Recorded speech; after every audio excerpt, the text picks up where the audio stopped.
لاحظوا إخواني، أريد قبل أن أعرض عليكم شاهدا على حقيقة أن أهل الخلاف يمكن تصنيفهم في منزلة أو في خانة أعداء أهل البيت عليهم السلام. أريد أن أبين ملاحظة أو ملاحظتين.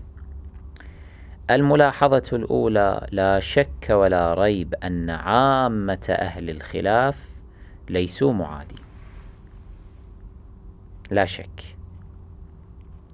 لماذا؟ لأنهم مستضعفون، أي بعبارة أخرى مخدوعون. ونحن إنما نبين هذا الأمر الآن حتى يتبصروا، حتى يعرفوا أن دينهم ومذهبهم، المدرسة التي ينتمون إليها، الخط الذي ينتمون إليه، إنما هو خط العداء لأهل البيت. لكن يدعي هذا الخط مجرد عنوان، مجرد ادعاء، مجرد زعم أنه محب لأهل البيت. فلو عرف أهل الخلاف أن هذا الخط في حقيقته خط ناصبي معاد لأهل البيت من واقع كلام أئمتهم وعلمائهم ومشايخهم ومن أشبه، لتبرأوا من هذا الخط. فإذا لا يخلط أحد بين الأمور. نحن لا نرمي المصري العادي هذا الكاسب، أو الجزيري العادي، النجدي العادي، المغربي العادي، السوري العادي، الباكستاني العادي، هؤلاء الناس لا نرميهم بأنهم أعداء أهل البيت، ولكن نقول تبصروا. الحقيقة أن دينكم هو دين العداء لأهل البيت، أسسه المعادون لأهل البيت، وهذا نثبته لكم. فحينما تعرفون هذه الحقيقة عليكم بأن تتخلوا عن مثل هذا الدين،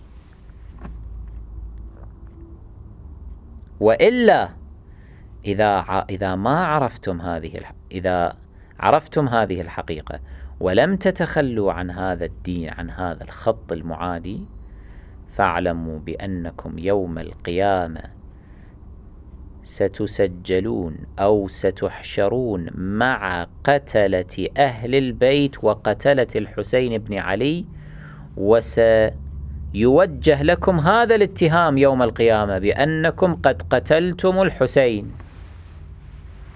أنتم قتلتم الحسين. الآن أنت الرجل في سنة 1431 و31 يقال لك أنت قتلت الحسين.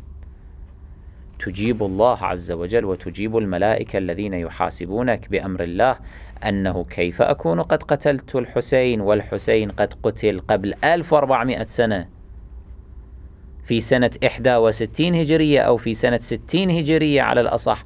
كيف أكون أنا قد قتلت الحسين؟ أنا لم أحضر أصلا في زمان الحسين، ولا حضرت كربلاء، ولا كنت في جيش عمر بن سعد.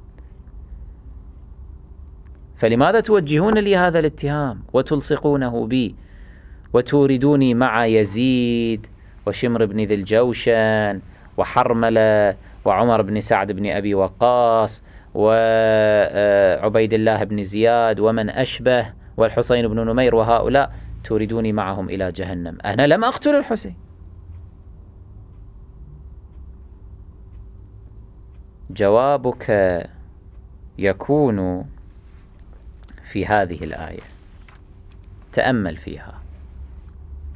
قال الله عز وجل: الذين قالوا إن الله عهد إلينا ألا نؤمن لرسول حتى يأتينا بقربان تأكله النار.